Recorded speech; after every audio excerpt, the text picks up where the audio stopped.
10 seconds. 5 seconds.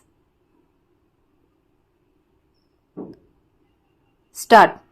Mr. Chairman Sir, I am grateful to the honorable members of this House for giving unanimous support to this bill.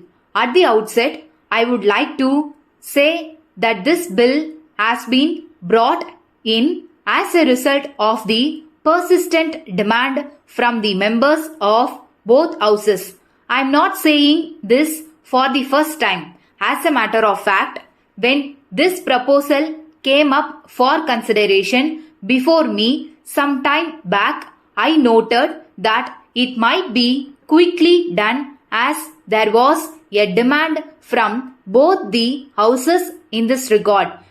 With regard to the various provisions in the bill, an honorable member wanted a distinction to be made between those who were running this game and those who were participating in it. I may assure him that we have made a distinction. If the honorable member goes through the provision of the bill, he will find that as far as persons who are running this business are concerned, we have provided for a maximum punishment and also a minimum punishment. So, we have provided a minimum punishment for those who run these betting activities. On the other hand, we have provided for a lighter punishment for those who participate in them. In this connection, I would like to point out that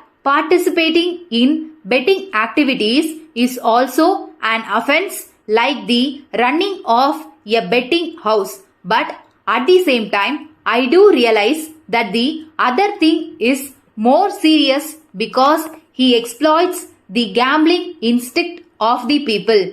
That is why we have provided also for a minimum punishment in their case. I do agree that not only in respect of this law but in respect of every law that we pass for the purpose of regulating the conduct of the public, it is necessary that the police should take an impartial attitude in the matter and should be strict in enforcing the law. If that is not done, all this may become an instrument of oppression. So far as this point is concerned, we may be happy that our police officers are, after all, our brethren. They will bear in mind what we are saying here and what is happening outside in society also.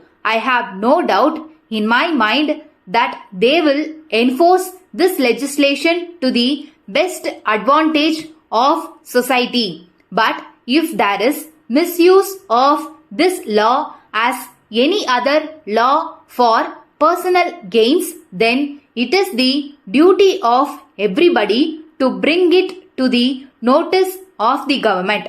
I may assure the House that if any such inning is brought to the notice of the government in respect of police officials, we shall take very strict action. Reference was also made to the publications in the press from time to time. I am aware of this, but I do not know how we can control them. As we know, they are a privileged class. I am sure the honorable members will agree with me that any restriction on the publication of news will be regarded as curtailment of the freedom of the press. In view of this, it will not be right on the part of anybody to suggest that we should control the press in any way. I think we have to give them absolute freedom. Let us hope that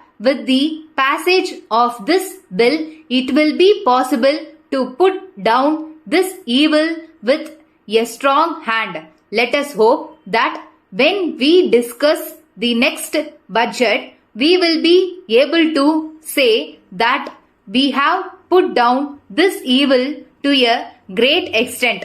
Letter from the New India Cotton Mills Limited, Kolkata to Mrs. Ganesh and Company, Mumbai. Dear sirs, we draw your kind attention to your order for supply of some goods. With reference to your order, we are very sorry that we have to ask for extension of time in its executing. As you may know, recently there was a strike of the cotton operatives. It affected our business for some time, but we think that you know that we have resumed work and we are making all efforts to fulfill our contracts. But at the same time, we are afraid that in spite of our best efforts, it will not be possible to effect delivery on 1st July as agreed to. But